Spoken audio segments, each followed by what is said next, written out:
Hey yo, what's up gengs? Video kali ini saya kedatangan paket yang sudah saya tunggu-tunggu nih. Apaan ya kira-kira? Yap, sebuah controller dari Xbox One X. Di sini saya akan unboxing dan review controller dari Xbox One X ini beserta USB wireless adapternya. Karena saya akan menggunakan controller ini untuk bermain game di PC. Kenapa harus controller ini? Kan ada brand lain juga kok yang bagus. Karena saya suka bermain dengan ekosistem dari sebuah brand. Seperti brand Apple dengan berbagai macam produknya yang bisa saling berhubungan. Nah, karena controller dan adapter ini resmi dari produk Microsoft, harusnya secara kualitas dan kemudahan penggunaan secara ekosistem pasti lebih baik daripada menggunakan brand lain. Dan video kali ini saya buat cukup panjang ya gengs. Jadi biar kalian bisa tahu detail dari produk ini dengan jelas. Karena saya akan membahas tuntas tentang fitur dan bagaimana penggunaannya atau konektivitas controller ini dengan USB wireless adapternya pada PC. Controller ini adalah seri terbaru dari Xbox. Sekedar informasi, Xbox sekarang mempunyai dua seri, Xbox One S dan Xbox One X. Bedanya di mana tuh ya? Kalau untuk perbedaan pada konsolnya, tentu saja saya tidak akan bahas, karena saya hanya punya konsol dan controller dari PlayStation 3 sebagai pembandingnya. Tapi saya akan lebih fokus ke controller Xbox One X ini tentunya.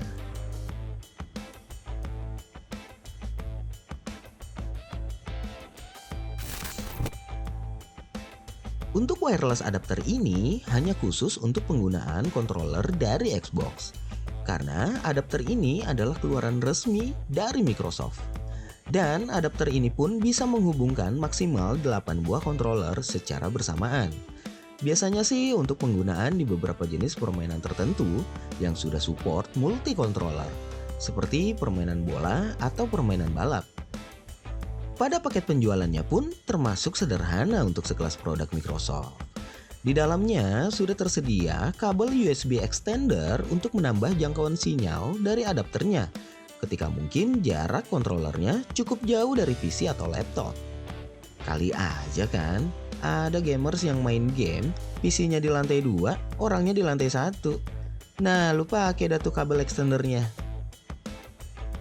Bentuknya yang kecil seperti flash disk membuat wireless adapter ini menjadi lebih simpel dan mudah. Ya, mudah hilang. Hati-hati ya, kecil-kecil begini. Hong bos. Dan ini dia sang primadona dari video ini. Ada 4 warna yang tersedia di pasaran untuk controller Xbox ini.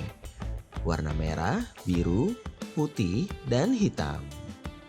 Karena saya suka warna merah, jadi ya saya belinya warna hitam saja. Lah, ngelawak bos. Lagian aneh juga sih, beda warna kok harganya juga beda.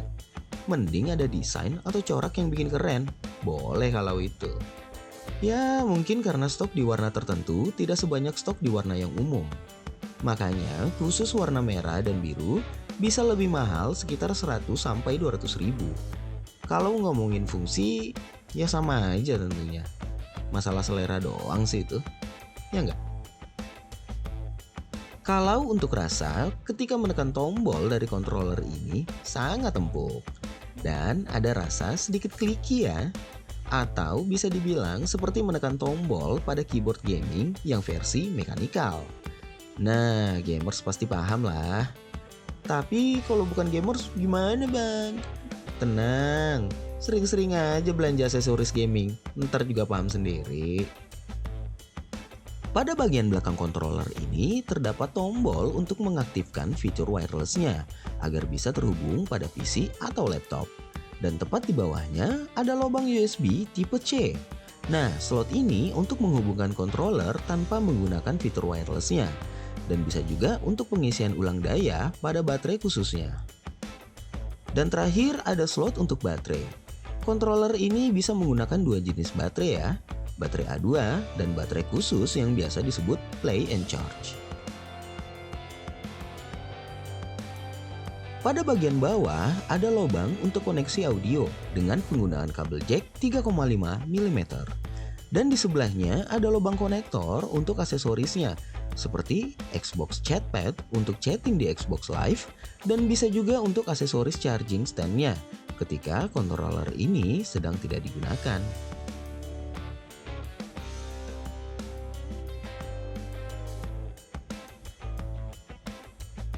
Controller yang saya punya ini sudah dilengkapi juga dengan kabel USB pada paket penjualannya. Dan ada juga yang dijual terpisah tanpa kabel USB ini.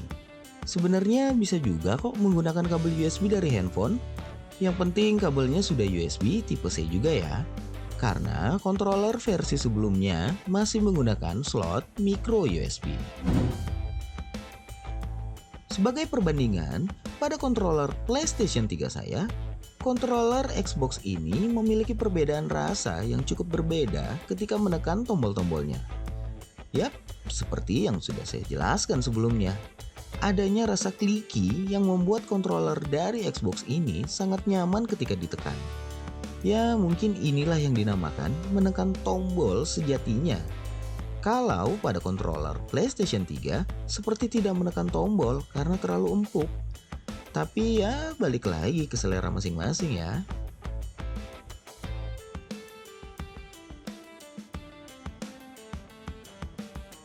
Dan pada tombol analog dari controller Xbox ini didesain cekung ke dalam. Jadi ketika jari berada di atasnya, terasa seperti menempel dan ketika digerakkan, jari tidak akan terlepas dari tombol analognya.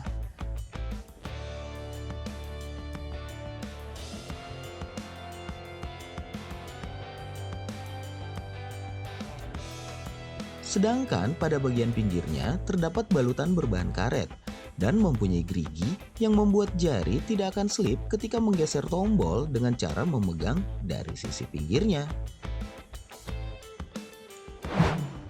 Sekarang saya akan menghubungkan controller ini pada PC saya. Di sini saya menggunakan baterai 2A yang bisa diisi ulang dayanya ketika sudah habis. Saya tidak menggunakan baterai play and charge dikarenakan harganya yang cukup mahal. Dengan fungsi yang sama, harga yang bersahabat, baterai A2 inilah jawabannya. Bilang aja nggak ada duitnya lu. Alasan.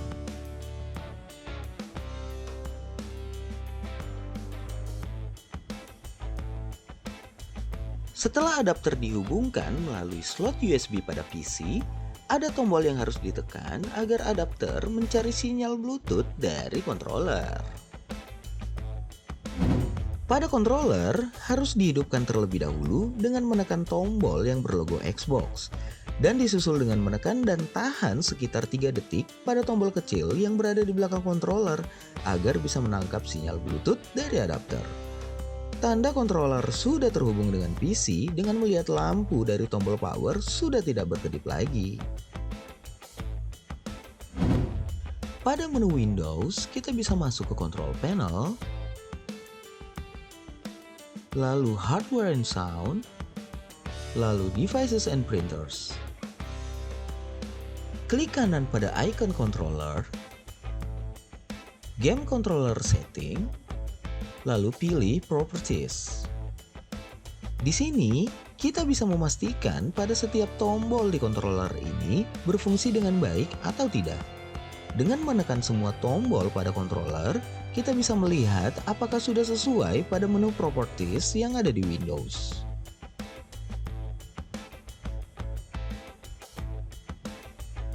Sekarang saya akan mencoba controller ini pada aplikasi Steam.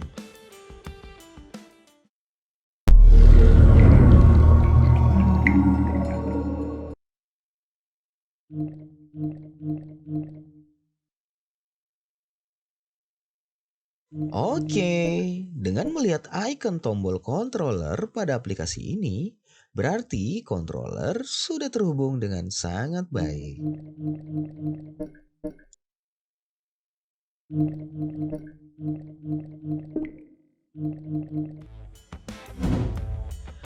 Disinilah perbedaan adapter dari Microsoft ini dengan adapter yang lain.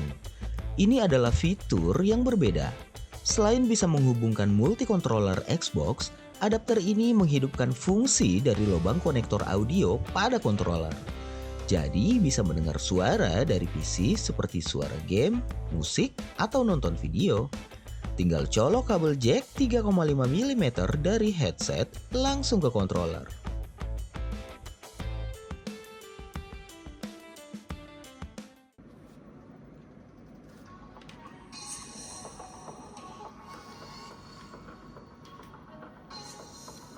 Jadi, fitur ini memberikan kemudahan ketika kita sedang menggunakan controller ini dengan jarak yang cukup jauh dari PC, tetapi masih bisa mendengarkan audio dengan baik.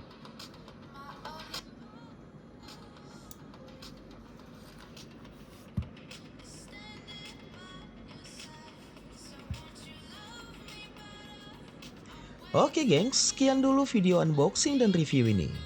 Thanks for watching.